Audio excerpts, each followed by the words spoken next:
제게 주어진 주제가 교회의 사명하고 권위인데 이 주제를 받고 제가 대단히 어려워했습니다.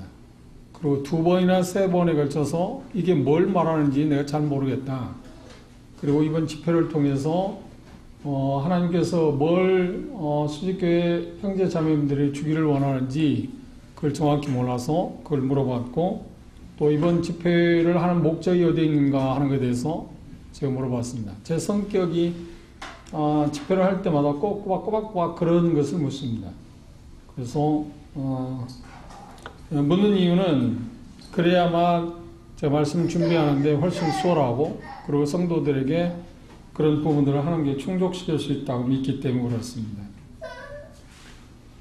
제가 3일에 걸쳐서 어제까지 38년 동안 어떤 면에서는 친구로, 어떤 부분에서는 동료로, 어떤 부분에서는 동역자로 삶을 나누었던 그 보혜원의 현선행자님이 소천으로 인해서 저와 특별한 관계이기 때문에 그 장례위원장을 맡아서 3일 동안 꼬박 함께 하는 시간 때문에 제가 몹시 몸이 지치긴 하지만, 그리고 어제 3시에 학원식을 마치고 집에 들어오면 3시 됐는데 그래도 하루 쉬고 하루 자고 나니까 조금 많이 풀렸습니다. 그런 쪽에 좀 영향이 있긴 하지만 이런 말씀을 드린 것은 제가 준비한 말씀을 어제 학원식에서 어떤 형제님이 운을 띄웠습니다. 그래서 참 묘하다 하는 그런 생각을 했는데, 그런 부분을 생각하면서 하나님의 말씀을 먼저 읽도록 하겠습니다. 본문을 보겠습니다. 사도행전 9장입니다. 3절부터 6절까지 3절 제가 읽고 4절 형제자매님들 읽고 5절 제가 읽고 6절 형제자매님들 읽고 교독하겠습니다. 3절 제가 먼저 읽겠습니다. 제 성경은 개정판이 아니고 개혁성경입니다. 사울이 행하여 다메섹에 가까이 가더니 후련히 하늘로서 빛이 저를 둘러 비추는지라. 땅에 엎드려 부르는 소리가 있어 이르시되 사울아 사울아 내가 어찌하여 나를 박해하느냐 하시거늘. 대답하되 주여 누시오니까 가라사대 나는 내가 핍박하는 예수라. 너는 일어나 시내로 들어가라. 내가 행할 것을 내게 이를 자가 있느니라 하시니. 거기까지 보겠습니다. 22장으로 나가볼까요? 이 부분에 대해서 바울사도가 경험한 것을 간증으로 이렇게 표현하고 있습니다.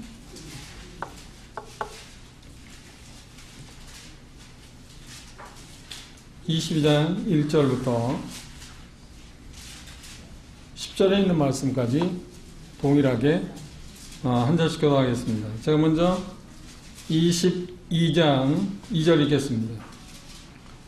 저희가 그 히브리 방언으로 말함을 듣고 더욱 종용한지라.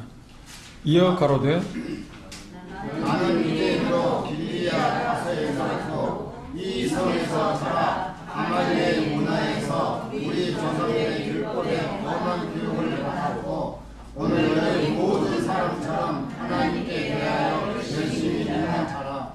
내가 이 돌을 핍박하여 사람을 죽이기까지 하고 남녀를 결박하여 옥에 넘겼노니 이에 대제사장과 모든 장로들이 내 증인이라. 또 내가 그들에게서 다메섹 형제들에게 가는 공문을 받아가지고 거기 있는 자들로 결박하여 예루살렘으로 끌어다가 형벌받게 하려고 하더니, 가는데 다메섹에 가까웠을 때 오정쯤 되어 후련히 하늘로서 큰 빛이 나를 둘러 비추매 내가 땅에 엎드려 들으니 소리 있어 이르되 사울아 사울아 내가 왜 나를 박해하느냐 하시거늘. 내가 대답하되 주여 누시니까 하니 가라사대 나는 내가 핍박하는 나사렛 예수라 하시더니 돌아.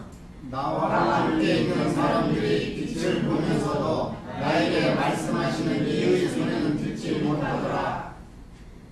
함께 읽겠습니다. 10절 내가 가로되 주여 무엇을 하리까. 주께서 가라사대 일어나 다메섹으로 들어가라. 정함다 나의 모든 행할 것을 거기서 누가 이르리라 하시거늘. 바울사도가 주님께 돌아와서 하나님을 위해서 쓰임을 받은 어떻게 삶을 살아야 할 것인가에 대한 계시를 받은 사건이 본문에 나와 있습니다. 우리 인생에서 가장 중요한 질문이 있다면 여러 가지를 생각할 수 있습니다. 그런데 이 본문을 중심으로 하면 두 개의 질문이 있습니다. 첫째는 예수님이 누구신가 하는 겁니다. 우리 삶에서 가장 중요한 질문입니다. 예수님이 누구신가? 그게 왜 중요하냐고 하면 그것은 영혼을 결정하는 질문이기 때문에 그렇습니다.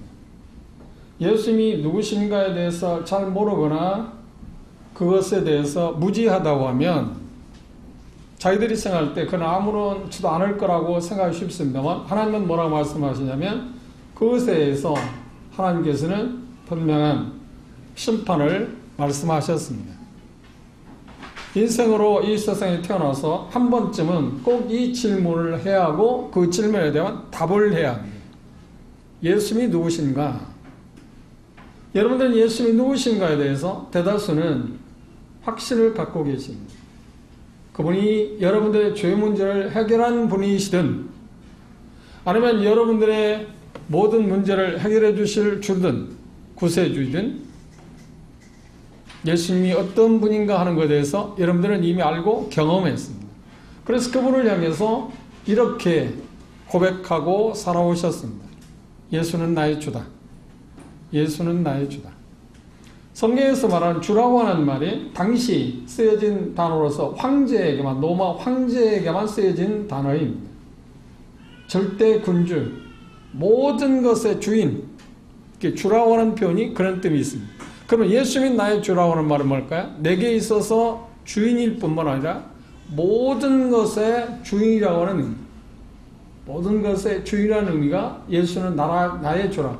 그러니까 초대교회 그들이 만날 때마다 부르짖는 게 있다면, 동일한 부르짖음이 있다면, 고백이 있다면 예수는 나의 주다. 예수는 나의 주다고 하는 그런 고백을 했었습니다. 두 번째 질문은 어떤 것인가요? 다메섹에서 예수님을 만났을 때 바울사도는 사울이었죠. 바울이도 예전에 사울은 뭐라고 말했나요? 내가 무엇을 하니까 라고 질문했어요. 내가 무엇을 해야죠 이제? 여러분들이 예수님이 누구신가를 알았다고 하면 이제 여러분들이 해야 할 일은 뭔가요? 질문해야 할 일은 뭔가요? 내가 무엇을 해야 합니까? 라고 질문을 해요. 그 질문에 대한 답이 이 지표에서 우리가 얻어내야 할 숙제입니다. 예수님이 누구신가? 여러분들이 이미 경험을 했습니다. 그러면 예수님이 여러분들의 주님이라고 하면 그 다음 우리가 질문하고 답해야 할 게 있는데, 갖고 있어야 할 게 있는데 뭐냐면, 내가 그러면 예수님이 나의 주라고 한다고 하면, 예수님을 나의 주로 구주로 영접했다고 하면, 그렇게 신하고 그 믿음 가운데 있다고 한다고 하면 나는 도대체 뭘 해야 하는가? 내가 뭘 해야죠? 예수님을 만나러 와서 그는 그렇게 질문, 내가 무엇을 하리까? 내가 무엇을 해야 할까? 우리는 간혹 오해하는 게 있습니다. 율법을 잘못 이해해서 구원받고 나서 아무것도 하지 않는 거라고 생각하기 쉽습니다. 아닙니다. 그건 성경적으로 대단히 잘못된 생각이에요. 바울사도는 예수를 믿자마자 뭐라고 그랬나요? 발견하자마자 뭐라고 했나요? 내가 주님을 위해서 이제 어떻게 해야죠? 어떻게 살아야죠? 뭘 해야 합니까? 라고 질문했습니다. 그때 주님의 대답은 무엇인가요? 네가 행할 것에 대해서, 그리고 네가 할 일에 대해서 어떻게 해야 하고 어떤 삶을 살아야 할 것에 대해서 아나니아를 만나면 그가 지시할 거다. 알려줄 거다. 그럼 9장으로 돌아보십시오. 뭐라고 그가 어떻게 삶을 살아야 할 거라고요?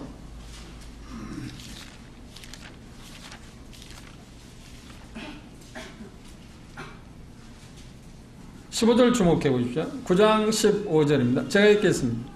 주께서 가르치되 가라. 이 사람은 누구예요? 사울입니다. 내 이름을 이방인과 임금들과 이스라엘 자손들 앞에 전하기 위하여 택한 나의 그릇이라. 누구를 전하기 위해서요? 자기가 만난 예수님을 전하기 위해서 택한 그릇. 그러면 사울이 예수님이 누구신가에 대한 답을 얻고 그가 내가 무엇을 해야 합니까? 라고 질문했을 때 예수님의 답은 무엇인가요? 그래? 내가 너를 만났는데 네가 만난 그 나를 전해라. 나를 전해라. 전한다는 말은 무엇인가요? 뭔가 움직이는 거 아닌가요? 뭔가 해야 하는 게 아닌가요? 그러면 나를 전하라고 할 때 우리가 구원받은 뒤에 내가 만난 그 예수님을 위해서 뭔가를 해야 한다고 할 때 그게 율법일까요? 그건 율법이 아닙니다. 율법과 은혜의 차이는 간단하게 이렇게 표현할 수 있습니다. 율법적이라고 하는 말인 성령님의 도움이 없이 자의적인 우리 스스로의 어떤 힘에 의해서 어떤 것을 도달하고 어떤 것을 성취하고자 하는 것을 모두 다 통칭해서 뭐라고 하냐면 율법적이라고 말합니다. 똑같은 일을 하는 일에 있어서 자기 힘으로 성령의 도움 없이 능력을 부여받지 않고 자기 힘으로 하는 것을 율법적이라고 하고, 은혜라고 하는 말은 무슨? 성령의 도움을 받아서 똑같은 일인데 그걸 할 때 그건 은혜라고 말합니다. 이해하시겠습니까? 그러면 우리의 삶은 어떤 건가요? 성령님의 도우심과 성령이 부여하시는 능력에 의해서 어떤 일을 하는 것입니다. 그것이 구원받은 사람에서, 예수님을 주로 믿는 사람들에서 해야 할 첫 번째 일. 그걸 좀 더 생각해 보시고 그걸 마음에 두십시오. 마가복음 3장으로 돌아볼까요?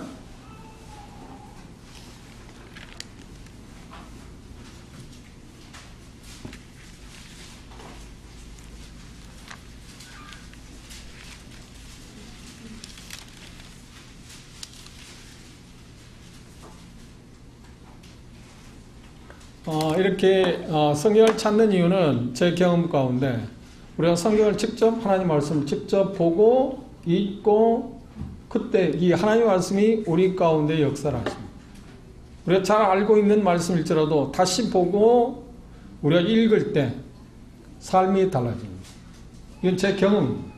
그래, 구도자를 만나도 그 상대방이 글을 아는 사람이면 그분이 성경을 갖고 있지 않냐면 제 성경을 펴서 그분에게 보도록 하고 읽어달라고 그렇게 말합니다. 제가 읽어줄 수 있으면 성경 안 펴고 어떤 이야기를 할 수는 있습니다. 그런데 그건 효과적인 방법이 아닙니다.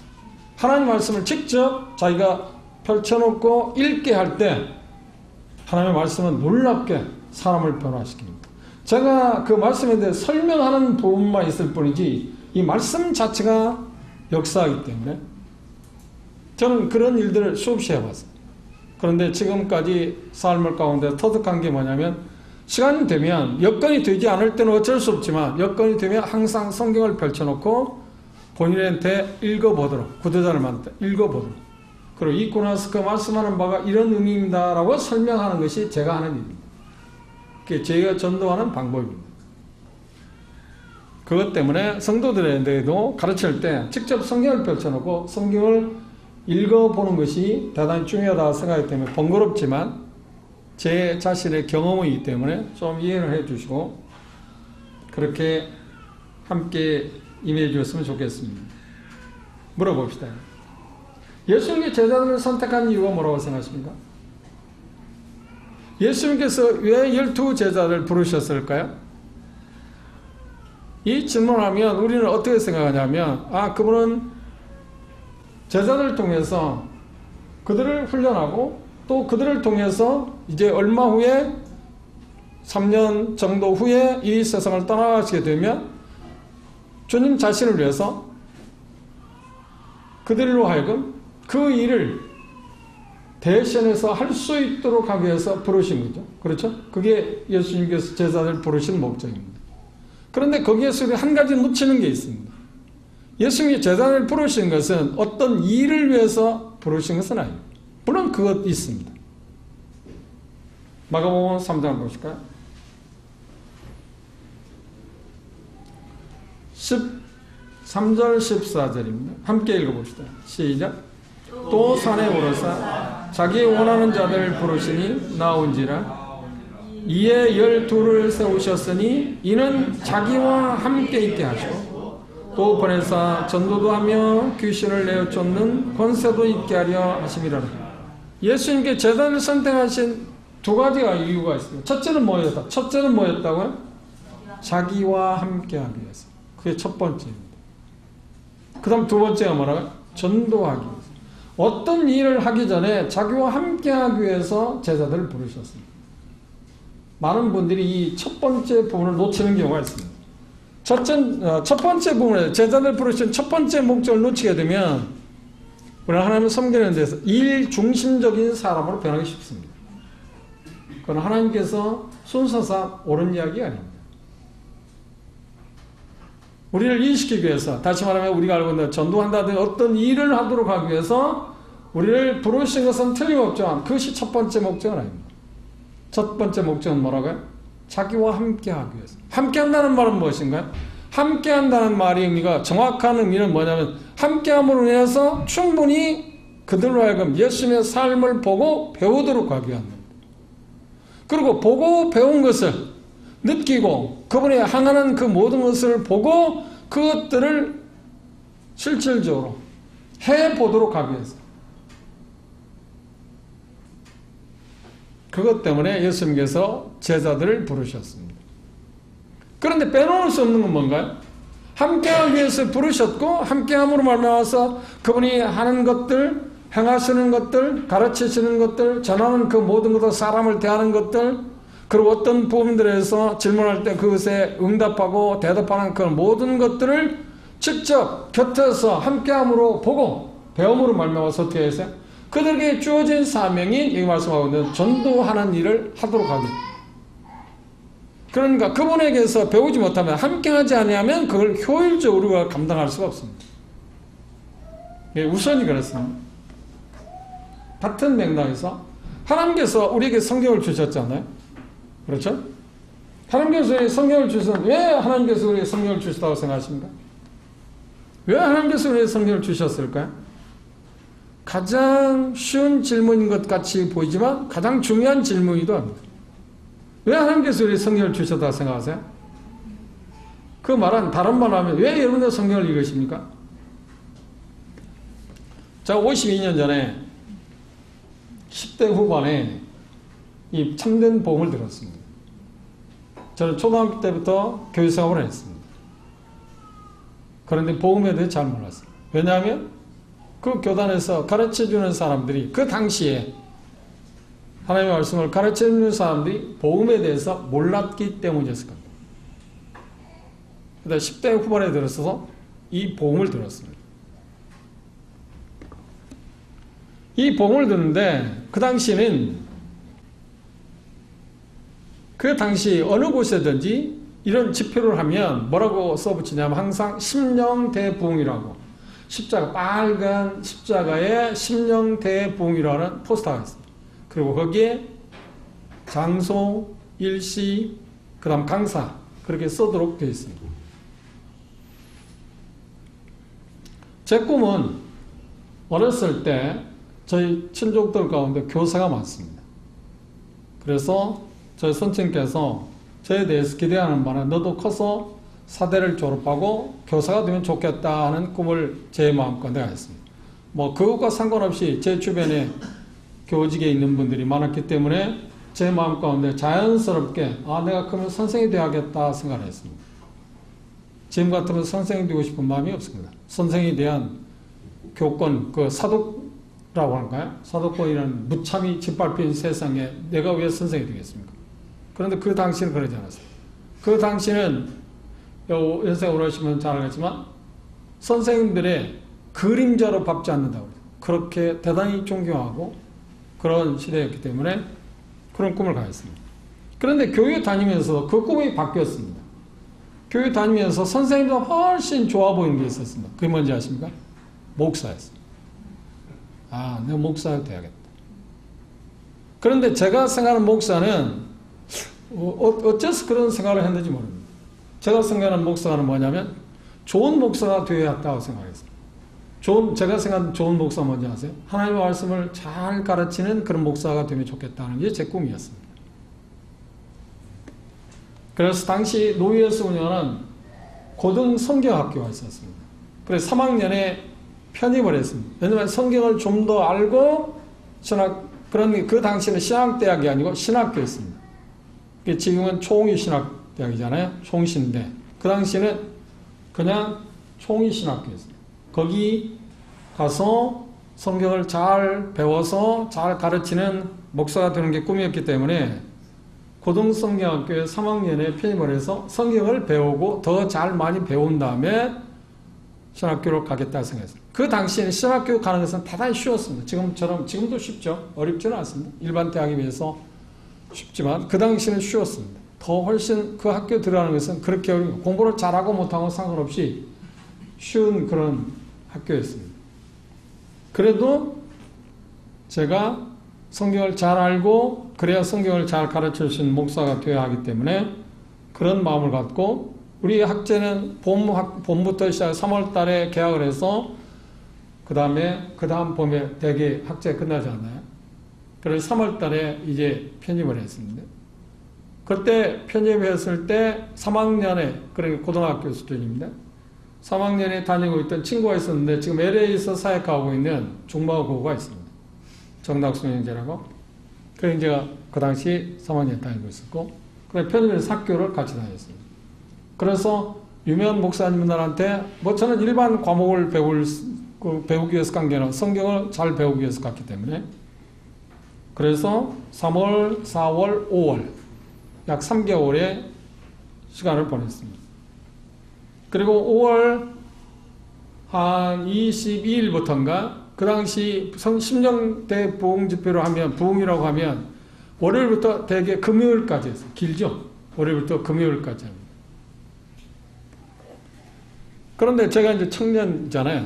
그렇죠? 청년인데 이제 포스터를 붙이는 그런 역할을 또 하고 맡겨주니까 여러 동네, 가까이 있는 동네. 제가 있는 동네에 혹시 가보신 분은 알지만 세 개의 부락이 도로를 하나 띄고 세 개의 부락이 함께 있는데 200개의 그 동네, 그 호수가 있습니다. 엄청나게 큰 마을입니다. 세 개의 부락이 함께 어우러져 있기 때문에. 그리고 그 인근 주변에 많은 동네가 있었습니다. 그런데 저희 동네에 교회가 있었습니다. 그런데 포스터를 붙이는데 좀 의아하게 생각하는 부분이 있었습니다. 날짜, 장소는 그거 아무런 문제가 없는데 강사를 썼는데 그 강사에 대해서 그 직임 문제에 대해서 쓰질 않았습니다. 목사라고도 안 쓰고요. 강도사라고도 안 쓰고요. 그 다음 전도사라고도 안 쓰고 딱 이름만 썼습니다. 이름만.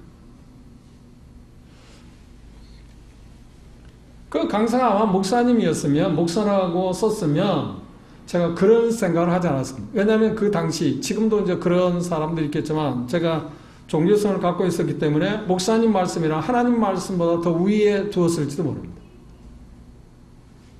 그런데 강사가 뭐예요? 목사도 아니죠. 강도사도 아니죠. 그 다음 전도사도 아니죠. 이름만 써 붙였잖아요. 그게 참 이상하다.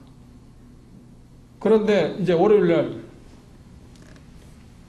심령부흥 대부흥회가 시작됐습니다.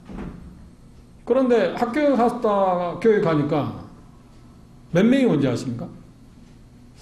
시골 교회는 꽤 큰 교회였는데 그다음 이제 교인들이라고 말하겠죠. 정확히 말하면 교인들이라고 말할 겁니다. 교인들이 한 200여 명, 170명에서 한 200여 명 모이는 생각보다 시골 교회에서 큰 교회입니다. 그런데 그 교회에 노예에서 어떤 상여회를 한다든지 큰 행사를 해도 강사가 만약에 2명밖에 없는데 몇 명 온지 아세요? 4명이 왔어요. 4명. 이거 세상에 무슨 일이야? 듣지도 보지도 못한 일이 제 눈앞에 펼쳐졌습니다. 그것까지는 괜찮습니다. 맨 첫 시간에 메시지를 전하는데 강사가 그렇게 말했습니다. 나는 지금 줘도 천국 갈 수 있다. 제가 배운 데서는 하늘나라 가는 것은 언제 결정되느냐면 하늘나라 가고 지옥 가는 것은 언제 결정되냐면 요한계시록 20장에 있는 백보자 심판, 크고 흰 보좌의 심판이라고 일컬어지고 있는 그때 가서 결정이 된다고 가르쳐 왔기 때문에 그렇게 배웠습니다. 그럼 그때 가서 결정하는데 그때가 아직도 안 됐는데 자기가 뭔데 지금 죽어도 천국 간다고요? 자기가 하나님이란 말입니까? 이 말이 안 되지 않나요? 그 이야기를 들었을 때 저는 성경을 정말 많이 읽었습니다. 이유가 뭘까요?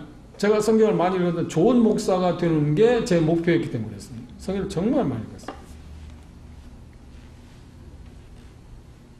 그 예를 듣자마자 제 마음 가운데, 그때 제가 이제 찬양대 있었는데, 제가 그 말을 듣자마자 이렇게 생각했어요. 아, 이번 심령 대보기는 다 끝냈다. 이게 죽었다.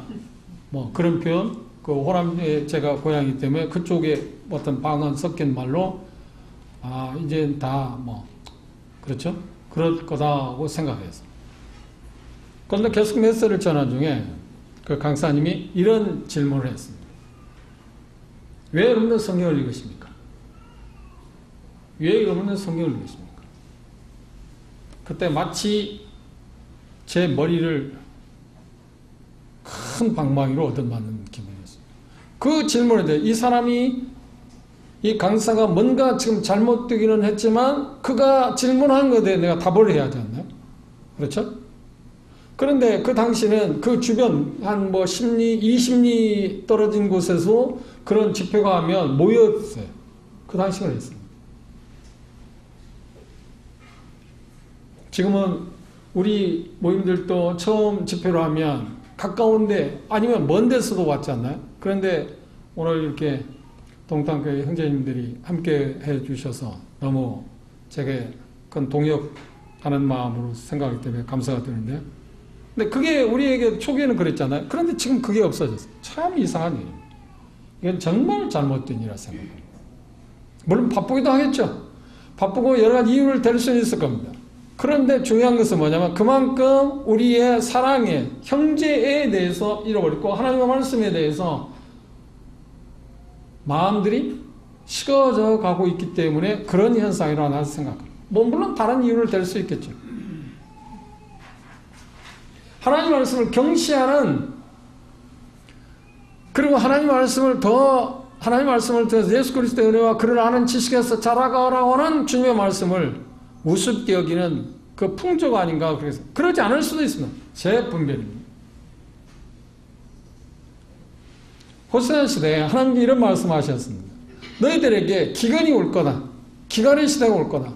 물이 없고 양식이 없어서 기근이라고? 아니요. 하나님의 말씀이 없음으로 말미암아서 기근을 올 거라고 말씀하셨습니다.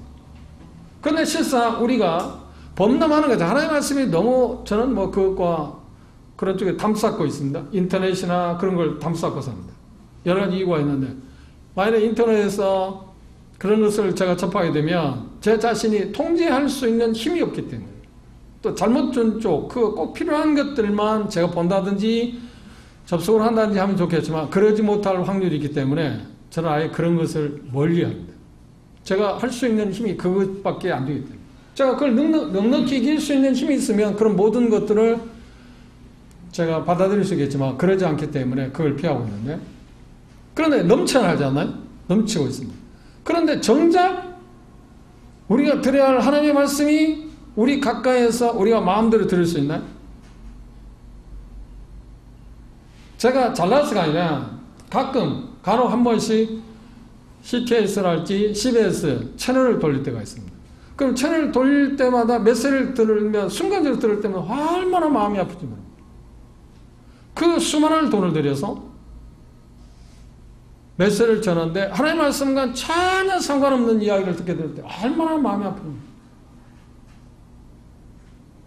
물론 그들 가운데, 방송 메시지들 가운데 제가 마음 가운데 감동이 되고 공감하는 사람도 있지만 그건 정말 적습니다. 하나님 말씀은 넘쳐난 것 같지만 우리는 지금 어느 시대에 살고 있냐면 호세 시대에 방불하다고 생각해요. 우리 하나님 말씀이 없어 기간을 느껴요. 그런데 정작 우리의 생명이 있는 우리들조차도 지금 그런 풍조에 밀려가고 있지 않는가, 그런 풍조가 우리에게 밀려오고 있지 않는가 하는 그런 생각을 해봅니다. 여러분의 생각은 어떠십니까? 동의하든 안 하든 그건 중요하지 않습니다. 왜 성경을 읽냐는 질문을 했을 때 제가 답을 해야 했잖아요. 그런데 그 한 300명이 모인 그 많은 사람들, 여러 지역 교회에서 왔으니까요. 그런데 질문을 했을 때 많은 사람들이 이런 대답 저런 대답을 했습니다. 뭐 그 대답, 천국 가기 성경이 있는다, 뭐 하기 위해서 한다. 그런데 그분들이 대답한 가운데 내 대답을 말할 수 있는 게 있었어요. 그런데 딱히 이거다 하고 딱 확신할 수 있는 것은 없었어요. 그러자 그 강사 다시 물었습니다. 아, 그런 이야기 말고 성경에서 말하는 바를 이야기해보라고. 성경적으로 대답하라는 겁니다. 왜 성경을 읽으십니까? 성경적으로 돼. 성경에서 나온 이야기를 해보라는 거예요. 아무도 모르죠. 아무도. 그렇죠? 아무도 모르죠. 그런데 그 지나갔으면 괜찮을 텐데 이제 화살이 어디로 왔냐면 찬양대. 찬양대원이 한 40여 명 있었는데요. 찬양대원들에게 물었어요. 그 찬양대원들이 대답해보라. 찬양대원들 대답을 하니까 40명이 누가 대답할지 모르잖아요. 그럼 지나가면 되잖아요. 그런데 그 수많은 사람 앞에서 정종을 찍었어요. 지금도 그런 면이 있지만 지금은 많이 단련돼서 그렇지만 제가 대단히 수가 좁은 사람입니다. 그럼 많은 사람 앞에 서면 얼굴이 붉어갖고 말 표현도 제대로 못하고. 그런데 그 300명이나 되는 많은 사람 앞에서 그리고 우리 교회에서는 성경을 제일 잘한다고 하는 사람이라고 그렇게 알려지고 있는데 그 질문을 하니까 나는 뭐 대답할 게 없잖아요. 정확히 모르겠어요. 그러면 정정하게 내가 그 성경적으로 정확히 내가 대답할 수 없습니다. 그렇게 말하는데 뭐 부끄러울 게 있나요? 몰라서 모른다고 하면. 그런데 저도 얼버무려 했어요. 그 청중들이 말한 가운데 어떤 것을 제가 뭘 이야기했는지 모르지만 그 중에 하나 그래도 마음에 든다 하는 것을 대답을 했습니다. 그래 이런 제가 아니다. 그분들이 어디 출신이냐면 대구 분들입니다. 대단히 강력한 말로 그렇게 표현했습니다. 그리고 바로 이어서 요한복음 5장 39절을 펴오라고 그랬습니다. 근데 39절 폈을 때 지금도 제 성경에 여러분도 그렇겠지만 그 당시 성경에 표시가 잘 되어 있었습니다. 빨간 줄로 그어놓았습니다. 근데 수없이 성경을 읽었는데 그 말씀을 제가 알지 못하고 있었다. 내가 성경을 상고하는 이유는 뭐 때문에? 영생을 얻기 위해서 성경을. 그런데 성경을 읽는 이유와 상고하는 이유가 영생을 얻기 위해서 성경을 상고한다는 목적 없이 성경을 읽었으니까 내가 영생을 얻을 수 있었을까요? 그런데 너희들이 영생을 얻기 위해서 내게 오지 않았다. 그때 제가 충격을 받고 그때부터 내가 어떤 일을 하든 간에 항상 내가 목적이 뭐지? 저는 항상 생각합니다. 어떤 일을 하든. 옛날에 시장에 5일장입니다. 김제 제 고향인데요. 호남평의 중심지 김제의 고향인데 5일장에 있었습니다. 2일날 7일날 장이 있습니다. 그러면 제가 어렸을 때 할아버지를 따라서 그 시장에 갈 때 있습니다. 그러면 시장에 가는 이유가 뭐냐면 저는 저희 아버지보다 저희 할아버지를 대단히 존경했는데요. 지금도 마찬가지입니다. 인간적으로 참 존경하는 분입니다. 그런데 시장에 가면요. 꼭 엿을 사줍니다. 어린 애로서 그 엿을 얻어먹는다는 것처럼 얼마나 좋아져요. 그리고 시장에, 지금 생각, 뭔지 모르는데 지금 생각해도 국밥이었던 것 같아요. 시장터에 아줌마들이 돼지고기 뭐 그렇게 만들어갖고 국밥을. 그러면 제가 어쩌다 한 번씩 따라가면 꼭 그걸 사줬어요. 꼭 사줬어요. 그런데 그런 말 있잖아요. 이웃집 사람이 시장에 가는 게, 장에 가는데 그때 이제 가서 뭘 사오기 위해서 그릇, 그렇죠? 그걸 호남 쪽에서는 뭐냐면 방언이 뭐냐 그룹이라고 했습니다. 그걸 갖고 가는데 자기가 뭐 때문에 시장에 가는지도 모르고 따라간다는 거예요. 뭐 때문에 가는지도 이웃 사람이 가니까 나도 가서 뭘 살 거라고 생각하지도 않고 시장에 가는 사람이 있다. 그런데 우리의 삶 가운데 대단 중요한 신앙인에게 있어. 대단 중요한 게 뭐냐면 내가 어떤 일을 하든 뭘 하든 간에 확실하게 내가 왜 일을 해야지? 내가 왜 여기를 가야지? 그런 확실한 목표를 갖고 있어야 하잖아요. 그런데 영생을 얻기 위해서 성경을 읽는 게 아니니까 그걸 내가 모르고 성경을 읽었으니까 내가 영생을 얻을 수 있겠지. 그런데 충격으로 다가왔어요. 내가 성경을 이렇게 많이 읽었는데 내가 정말 잘못 읽었구나. 의미를 놓치고 읽었구나. 그런데도 그분이 저에게 충격적으로, 그러니까 그분은 순수하게 저 자신에 대해서 뭔가 도움을 주기 위해서 말씀을 하셨는데 저는 그분에 대해서 감정이 생겼잖아요. 그 많은 사람을 망신을 시켰다고 생각합니다. 망신신 건 아니지 않나요? 근데 저는 그렇게 생각했어요. 그런데요, 제가 그렇게 수많은 그 노예 유명한 목사님들 메시지를 듣고 강연도 듣고 했지만 지금 이분처럼 성경을 그렇게 잘하는 분을 처음 만났어요. 성경을 달달 외워요. 나 놀랐어요. 그래 제 마음과 한편은 지금 죽어도 당장에 죽어도 천국 간다고 하는 것 자체는 이단인데, 그죠? 성경 없는 얘기를 하니까. 그런데 저렇게 성경을 잘하는 사람이 이단일까? 이 갈등이 있었던 것은 사실. 그리고 아마 1시간 20분 정도 첫날 시간이 끝났습니다. 첫날 시간이 끝나고 나니까 우리는 이제 다음날 찬양을 해서 찬양 연습을 해야 되잖아요. 계속 연습해왔잖아요. 또 맞추기 위해서 연습을 하고 있습니다. 그런데 그분이 딱 오더니 할 말이 있대요. 우리는 공들여서 연습했잖아요. 그리고 첫날 찬양을 했습니다. 찬양 연습 했습니다. 그럼 딱 오더니 뭐라고 하냐면 잠깐 할 이야기 했대요. 그 뭔가 하고 주시하고 있는데 정말 여러분들이 찬양대에서 연습 많이 해서 화음도 맞고 참 좋은 찬송을 했습니다. 그럼 그걸로 끝나면 되잖아요. 1절만 하면 되잖아요. 그런데 2절을 했어요. 뭐냐면 죽은 찬송을 했다는 거예요. 죽은 찬송. 그건 맞는 말이잖아요. 그때 그분에 대한 감정이 제가 있기 때문에 제가 그렇게 말했습니다. 그럼 내일 저녁부터 찬송을 하자. 찬양대 하지 않겠다고. 찬양대 하지 않겠다고. 그분이 아마 생각할 때, 나보다 만만한, 저 친구는 만만한 친구는 아니네. 아무도 이야기하지 않는데 제가 그렇게 했거든. 죽은 찬송이라는데 뭐 할 필요가 있나? 그렇지 않아요? 당신이 우리가 하는 찬송이 죽은 찬송이라고 한다면 그 죽은 찬송을 왜 해야 합니까? 내일부터 찬송을, 찬양대에서 찬양을 하지 않겠다. 그때 교회 우리 당장 목사님 말씀을 아니야 그게 아니고 저분이 말씀하시는 말은 그런 의미가 아니니까 연습해갖고 하라고 그랬어요. 그분에 대한 감정이 있기 때문에 둘째 날, 셋째 날, 넷째 날 그렇죠? 목요일날 왔습니다. 학교 갔다 왔는데 교회 권사님 연세가 많으신 권사님 할머니가 저희 집에 왔습니다. 와서 말하기를 주일학교 교사들을 위해서 특별히 강사님들 가운데 성경 공부 시간이 있으니까 오라고. 제가 안 올 것 같은 게 제 집까지 일부러 왔습니다. 근데 누가 오라고 합니까? 그럼 그분들 오라면 내가 안 가겠죠. 근데 목사님 오라고 하면 어떻게 가야잖아요. 울며 겨자 먹기식으로 갔습니다. 가보니까 한 15명 정도가 둘러앉아 있습니다. 그때는 그 메시지를 저는 강사가 아니고 같이 따라온 형제 가운데, 지금 알고 그 당시 이제 나중에 알고 있는 형제입니다. 형제 가운데 한 분이 이제 복음 개인 상담을 하기 위해서 그룹적으로 한 15명의 교사들을 모아놓고 복음을 전하기 시작했습니다. 그런데 복음을 전하기 전에 그분이 질문 있으면 하라고 했습니다. 근데 질문을 할 때 제가 이런 질문을 했습니다. 제가 성경을 많이 읽고는 있는데 시편 19편이나 119편에서 성경 하나님 말씀이 달다고 그랬다.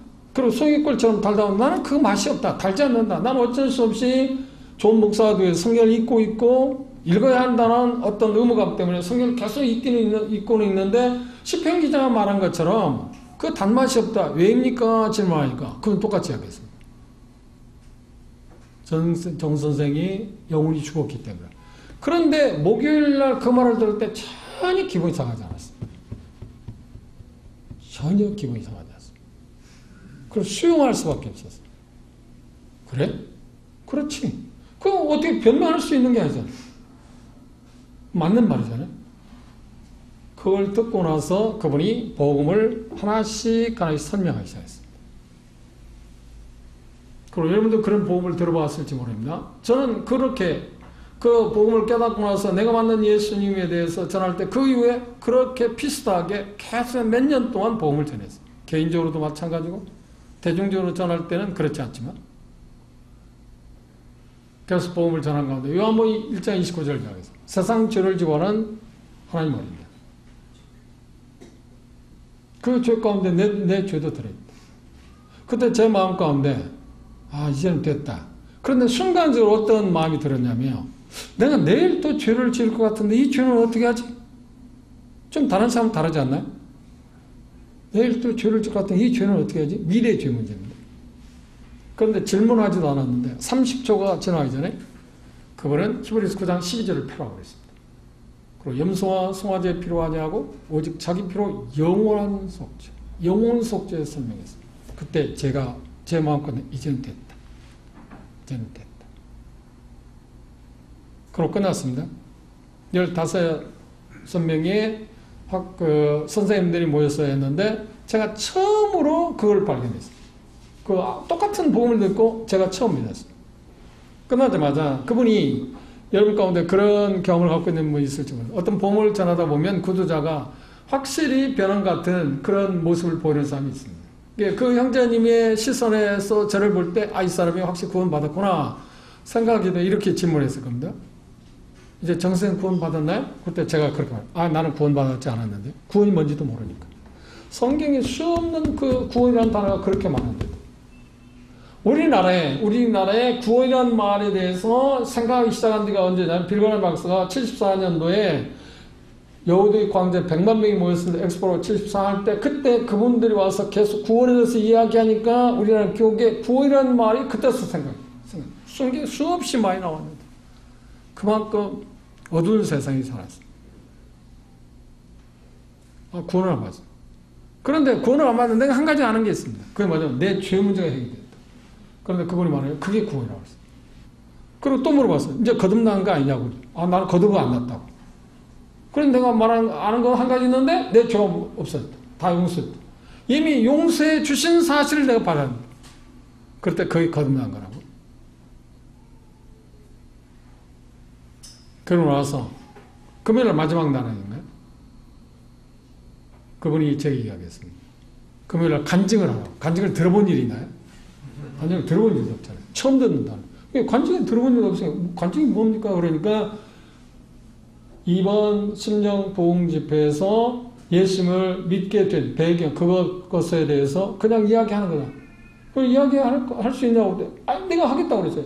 그 수줍은 사람이 300명이 있는 데서 내가 어떻게 하겠어요? 다른 때 같으면 정신없는 소리죠. 근데 복음의 능력은 이런 거라고 생각해요.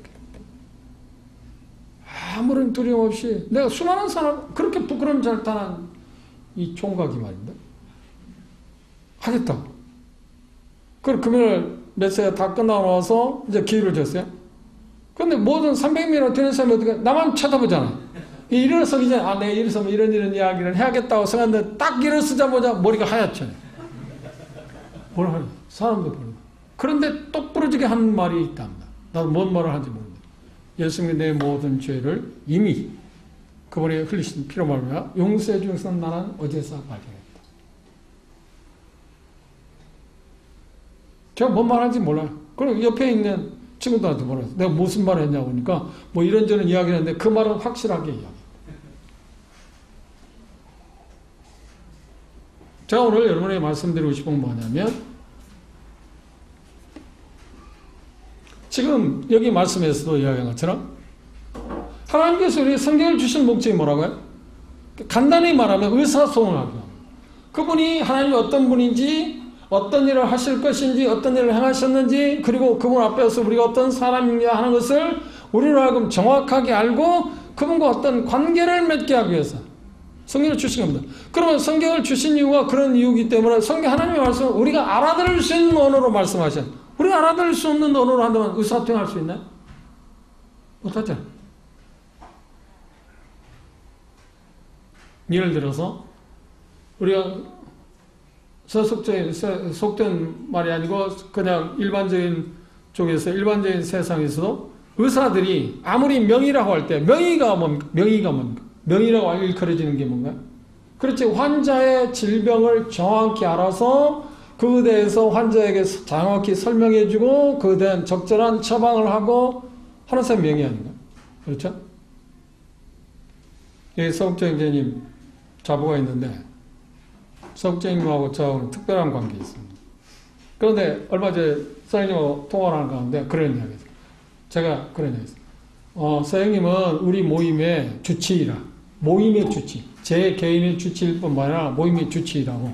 이번 그 사역자 수양에 오셨다가 가는 시간에 오셔서 진료하고 할 때 시간적인 일이 기회가 없었기 때문에 진료할 때 끝부분에 가서 인사만 하고 좀 여담, 직접 초음파하면서도 저하고 여담할 정도니까 여담을 나누어서 더 많은 이야기를 할 수 없어서 끝나고 차 타고 가시는 동안에 저하고 통화를 했어요. 통화를 가는데 그런 이야기를 했는데 그 전에 통화를 가는데 선생님은 정말 명의입니다. 그러니까 자기 명의해야 돼요. 그래서 그 명의의 근거가 뭡니까? 정의가 뭡니까? 그러니까 성령님 정말 놀라운 말씀하셨어요. 뭐라고 하십니까? 명의가 뭐라고 생각하세요? 우리 일반적으로 생각할 때 그렇게 생각합니다. 아, 그 환자를 정확하게 질병을 찾아내서 치료해주는 사람, 정확하게 치료해주는 사람, 그게 명의라고. 그래서 선생님이 이렇게 말했어요. 그러지 못할 때 그렇게 할 수 있는 사람에게 안내해 준 게 명의랍니다. 자기가 볼 수 있는 한계를 넘어선 환자들을 그 사람을, 그 환자를 적절하게 치유할 수 있는 의사에게 소개해 주는 그게 명의랍니다. 맞죠? 맞지 않나요? 그래서 정말 명의, 정말 선생님의 명의랍니다.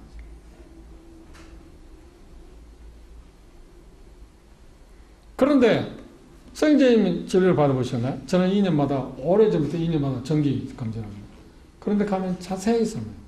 그리고 대다수는 뭐라고 하냐면, 어지간한 것들은 다른 일반 병원에 가면 막 이제 금방 죽을 것 같이 말하고 뭐 그러는데, 괜찮아.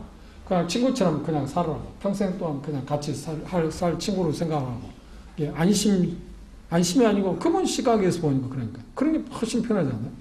이번에도 같이 간 어떤 자매님이 계속해서 한 10몇 년 동안 일반 병원에 다니면서 계속 눌려 있었는데, 심장 문제로 눌려 있었는데, 그래서 선생님이 진료를 받고, 이거 아무것도 아닌데요? 그냥 친구처럼 지내라고. 그러고 해방됐다고. 그런 이야기를 하시더라고요. 그런데 의사가 자기들이 쓰는 전문 용어를 쓴다 하면 환자가 알아들을 수 있나요? 못 알아들어요. 무슨 말인지 몰라요. 의사한테는 안 되잖아요. 그런데 그 환자의 입장에서 그걸 설명하잖아요. 그게 명의잖아요. 하나님도 마찬가지입니다. 하나님의 생각을, 하나님의 뜻을 우리에게 그분이 우리가 알아들을 수 없는 어떤 언어를 사용한다면 우리가 어떻게 알겠어요? 어떻게 죄인인 것을 알고 어떻게 구원받을 수 있으며 어떻게 그분을 영원롭게 하고 예수님이 누구신가 하는 것을 알고 나서 무엇을 어떻게 해야 할지를 우리가 어떻게 알겠어요? 근데 우리가 알아들을 수 있는 언어로 말씀하셨어요. 물론 우리의 언어로 한 건 아닙니다. 우리가 알고 있는 것처럼 상식으로 구약은 히브리어로, 신약은 헬라어로 성령을 통해서 이 성경을 우리에게 주셨습니다. 그런데 이 성경이 헬라어 히브리 된 그 언어가 우리의 언어로 번역돼서 우리가 직접 얼마든지 손을 뻗치면 마음을 가지면 얼마든지 접할 수 있게 되었다오는 자체가 우리에게 정말 큰 복입니다. 그보다 큰 복이 어디 있나? 하나의 실례로 역사적으로 에티오피아가 지금 현재 선교 대상국이랍니다. 그럼 에티오피아 생각하면 여러분 누가 생각나는가요? 사도행 8장에 네시가 구원받지 않나요? 그가 가서 복음을 전했을 거 아닙니까? 그리고 그런 신분적으로도 대단히 환경적으로 좋은 환경이 있었습니다. 그가 복음을 계속 전했을 겁니다. 그리고 교회가 생겼을 겁니다. 그런데 오랜 세월을 흐르면서 왜 에티오피아가 선교 대상국이 되었을까? 많은 사람이 공통적으로 말하는 게 뭐냐면 그 나라의 언어로 성경이 번역되지 않았기 때문에. 이건 놀라운 일이에요. 직접 나와 선교하는 것도 중요하지만 그 나라의 그 부족들에게 그들이 사용하는 언어를 통해서 성경을 번역하는 것처럼 위대한 일이 없습니다. 그건 최고의 선교입니다. 그거 없이 어떻게 하나님의 말씀을 전할 수 있나? 그래서 그것을 아는 선교사들은 그 나라에 가서 언어를 익히고 번역되지 않았을 때, 찬송가도 마찬가지로 번역되지 않았을 때 성경을 그 나라 언어로 번역하려고 합니다. 우리나라 성경을 최초로 번역한 사람이 누군지 아세요? 요한복음. 다른 성경은 다 찾아놓고 최초로 120년경에 우리나라에 최초로 요한복음을 갖고 와서 복음을 전한 사람이 누구냐면 존 스미스라는 사람입니다. 제가 20몇 년 전에 그분 스코틀랜드 분인데요. 그분의 생각, 그분이 다니는 학교를 제가 방문하게 됐습니다. 그런 분들의 희생, 대동강변이 순교를 당했습니다. 그런 분들의 순교의 피로 말미암아서 우리가 이 성경을 갖고 있습니다. 하나님께서 그런 하나님의 종들의 죽음을 내놓고 대가를 집어넣어 성경을 기록해 놓고 우리의 손에 전해지도록 한 이유가 뭘까요? 그분의 생각을 우리에게 전해주기 위해서입니다. 우리는 그것에 참 기뻐했어요. 감사해요. 하나님께서 우리에게 그런 목적으로 성경을 주셨는데, 그러면 성경이 하는 일은 뭔가요? 성경의 기능은 뭘까요? 아까 말했습니다. 누가 보면 마가복음에서 것처럼 예수님이 제자를 선택한 이유가 뭐라고요? 첫째, 함께하기 위해서. 그 다음 둘째, 전도하게. 어떤 일을 하도록 하기 위해서.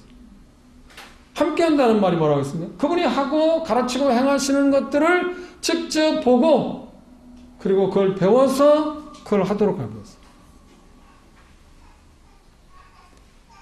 성경의 기능은 성경은 이렇게 말하고 있습니다. 디모데후서 3장 16절을 볼까요?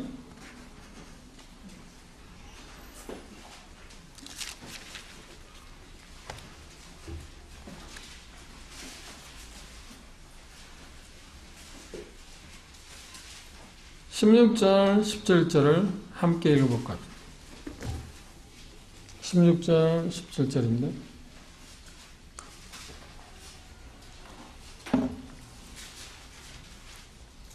디모데후서 3장 16절 17절입니다. 읽어봅시다. 시작.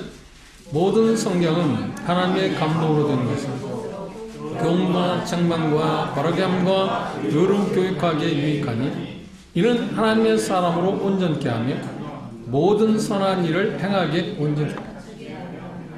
성경의 기능이 네 가지 이야기했습니다. 하나님 말씀의 기능이 네 가지 했습니다. 첫째 뭐라고 했나요? 교훈과 책망과 바르게 함과 의로운 교육하기에 가장 탁월하다. 그래서 성경의 그 기능을 우리가 계속해서 우리의 삶 가운데 접목시키면 결과가 어떤 게 나온다고요? 선한 일을 행하기 위해서 온전케 한다고요? 먼저가 뭐라고 했어요? 먼저 뭐라고 했습니까? 하나님의 사람을 온전케 한다. 사람을 온전케 한다. 그 다음 선한 일을 온전케 하기 위해서. 이 순서를 우리 마음대로 바꿀 수 있는 게 아닙니다. 성령의 감동으로 어떤 것을 썼을 때 단어를 선택하는 일에 있어나 순서를 표현할 때 그걸 우리 마음대로 바꿀 수 있는 게 아닙니다. 실례로 누가복음이나 1장 1절 이하의 말씀이나 사도행 1장 1절 이하의 말씀은 우리의 생각과 다른 게 있습니다. 예수님께서 우리는 가르치시고 행한다고 그러는데 행하시고 가르치셨다 그래요. 그 이상하지 않나요? 맞지 않잖아요? 뭔가 가르치고 행하는 거지 행하시고 가르쳤다? 그 말이 됩니까? 그런데 예수님의 삶에 대해서 누가는 뭐라고 표현했냐면 그분이 행하시고 가르치신 것.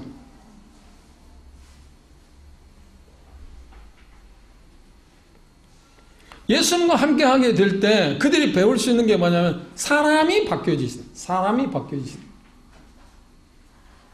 우리가 조심스럽게 생각할 게 뭐냐면 지금 교회 사명입니다. 어떤 일에 대해서 아까 제가 처음 질문했습니다. 우리 인생에서 가장 중요한 두 가지 질문이 있다고 그랬죠. 그게 첫 번째 뭐라고요? 예수님이 누구시냐? 예수님이 누구시냐? 두 번째는 뭔가요? 예수를 만난 사람에게 질문이 뭐예요? 내가 뭘 해야 합니까? 제가 주여 내가 뭘 해야 합니까? 제가 주여 내가 뭘 해야 합니까? 내가 이제 주님을 만난 예수님이 누군지를 이제 알게 됐는데 믿게 되었는데 그러면 제가 뭘 해야죠? 그때 우리는 뭘 해야죠 생각할 때 뭔가 하는 것에 대해서 먼저 생각하실 수는 아니에요. 우리는 먼저 중요한 게 뭐라고요? 사람이 되는 이것을 가장 중요한 일입니다. 그 일이 아니라고요? 그것보다 어려운 일이 없어요. 그것보다 어려운 일이 없습니다. 수상을 했습니다. 우리가 변화되어 가는 거예요. 사람이 어떤 일에서 그리스도인이 된다는 말은 뭐냐면 쉽게 말한다면 사람이 되어간다는 말입니다. 사람. 왜? 우리는 모든 사람이 사람으로 태어났지만 잘못된 사람으로 지금 우리는 살아가고 있지 않나요? 죄로 말하면 잘못된 사람들이야. 뭔가 원래 상태에서 원래 사람의 모습에서 벗어난 삶을 우리가 살아가고 있어요. 그런데 그걸 전혀 의식하지 못하고 왜 그러냐? 다 그렇게 사니까. 다 그렇게 사니까. 그래서 우리는 표현, 저 사람은 나는 좀 낫지. 나는 저 사람은 좀 나아. 나는 저 사람은 좀 도덕적이야. 나는 다른 사람 몰라도 법이 없어서 살아. 그것은 모든 사람이 잘못된 그런 기준의 삶을 살아오기 때문에 그들이 좀 낫다는 이야기지. 그 누구도 온전한 사람이 하나도 없어요. 온전한 사람이 하나도 없다는 말은 뭐예요? 그걸 부정적으로 말해. 그럼 모든 사람이 하나님께서 뭐라고 죄인이라고 말하지 않았나? 뭔가 잘못됐다는 거예요. 관역에서 하나님께서 목표한 그 관역에서 다 벗어났다고 하는 말입니다. 그럼 구원받았다? 예수 그리스도인이 됐다는 말은 뭐예요? 사람이 되어간다는 말이에요. 사람이 되어간다는 말이에요. 그 사람이 되어가는 뭘로 사람이 되게 하신다고요? 성령이 감동으로 기록한 이 말씀을 통해서 우리가 사람이 되어갑니다. 온전해진다는 말이 점점점 성숙해진다는 거예요. 흠없는 사람이라는 말이 아니고, 그렇죠? 우리가 흠없는 사람이 되는데 그분이 다시 오실 때야 우리가 흠없는 사람, 여전히 우리는 연약함을 갖고 있어요. 그런데 점점점 하나님의 말씀에 따라서 우리가 경건의 연습을 하게 되면 점점 어떻게? 성숙한 사람이 되어가요. 아울러서 뭐가 돼요? 선한 일에 있어서도 성숙한 사람이 되어가는 것입니다. 이걸 꼭 기억하시죠. 우리가 먼저 해야 할 일이 뭐라고요? 사람이 되어갑니다. 그것처럼 큰 일이 없어요. 그것처럼 큰 일이 없어요. 어떤 사람이 이렇게 말했습니다. 하나님께서 하나님의 뜻을 펼쳐가는 일에 있어서 그분의 어떤 일들을 성취하는 데서 어떤 일을 못하고 있는 이유가 뭐냐면 그분이 필요한 사람이 없기 때문에. 성경에 나오는 하나님의 사람들 보시죠. 그때 그들을 사용할 때 하나님은 어떻게 했나요? 다 그들이 사람이 되어오는 과정들을 주목했습니다. 그 일을 먼저 시작했습니다. 아까 말씀드렸죠. 저들을 선택한 목적이 뭐라고요? 첫 번째로 하나님과 함께하기 위해서, 주님과 함께하기 위해서. 그것의 놀라운 변화를 한번 볼까요? 사도행전, 사도들이 주님과 함께한 3년의 세월 가운데서 변화된 것이 무엇인가를 보십시오. 성령님 위해서 그들의 모습이 변화되고 나서 이렇게 변화되었습니다. 4장 13절. 저희가 베드로와 요한이 기탄 없이 말함을 보고 그 본래 학문 없는 범인으로 알았다가 이상히 여기며 그다음 같이 읽어볼까요? 또 그 전에 예수와 함께 있던 줄을 알고. 이 놀라운 일입니다. 그들이 이렇게 놀라운 사람으로 변화된 이유가 뭐야? 아, 전에 저들이 예수님과 함께 있었지. 예수님과 함께 있었다는 말은 뭔가? 그분처럼 닮아가고 있다. 그분처럼. 이것이 우리에게 있어서 먼저 해야 합니다. 선행해야 할 일입니다. 무슨 말인지 이해하셨나요? 교회 사명 가운데 빼놓을 수 없는 것이 우리에게 주어진 어떤 사명을 감당해야 합니다. 교회에 주어진 사명을 감당해야 합니다. 우리는 움직여야 하기도 하고요. 그런데 어떤 것이 먼저 움직이냐? 나 자신이 그리스도를 닮아가는 일에 우리 자신들이 먼저 움직이죠. 그걸 행하는 거라는 거예요. 그런데 그걸 많은 사람들이 그걸 행하는 거라고 생각하잖아요. 그러다 보니까 구원받은 지 오래됐는데 여전히 어린아이의 모습을 보고 자기 생각이 옳으면 항상 그게 옳다고 생각. 어린아이 때는 어떤 건가요? 그리고 자기가 좋아하는 것을 다른 아이들도 좋아하면 같이 놀고 자기가 좋아하는 걸 다른 아이들이 안 좋아하면 그 아이와 어울리는가? 어울리지 안 어울려요. 싸우잖아요. 그런데 점점 자라면 어떤가요? 그래서 상대방의 생각을 존중하기 시작합니다. 아, 나는 이걸 좋아하지만 저 친구는 다른 거 그 친구가 좋아할 수 있는 권한이 있지. 자유가 있지. 그러면서 융합되어 가잖아요. 그게 성장해가는 사람들 아닌가요? 그렇죠?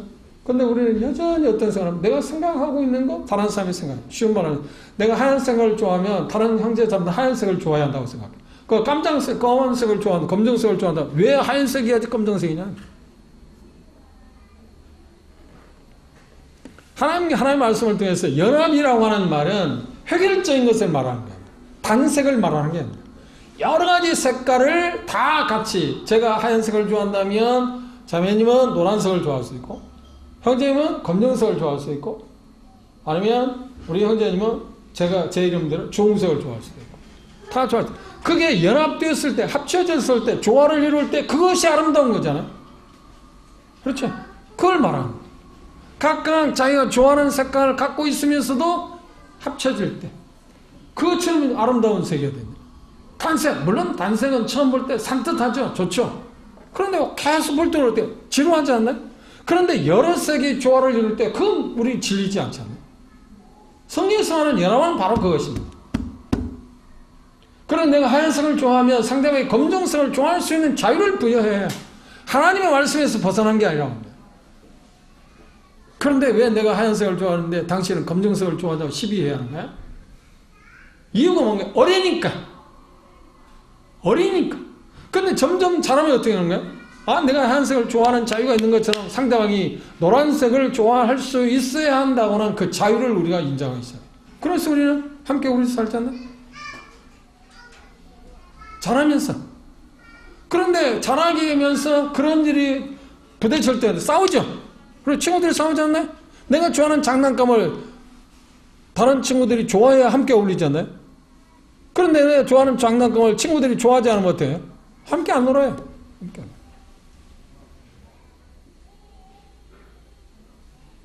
우리가 우리들 자신들이 잘하는 일에 우리가 힘쓰지 않았거든요. 이건 정말 힘써야 하는 거예요. 정말 우리가 구원받고 나서 예수님을 알고 나서 바울사도가 해야죠. 내가 무엇을 해야 합니까? 할 때 그 어떤 일만 먼저 생각할 게 아니라 사람이 변화되는 일, 그게 먼저라는 거예요.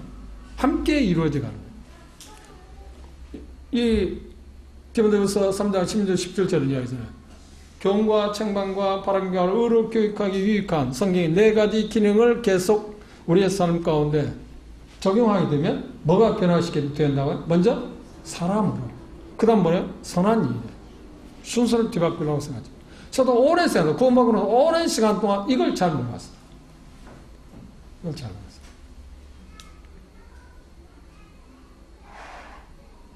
오늘 첫 시간에 우리가 예수님이 누구신가 알게 되었다면 이제 바울이 사울이 말한 것처럼 주여 내가 무엇을 하리까 하는 뭘 해야 하느냐고 하는 것이 우선적인 건데 그 중에 첫 번째가 뭐라고요?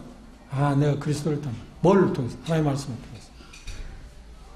잠시 쉬었다 다음 시간에 계속하겠습니다.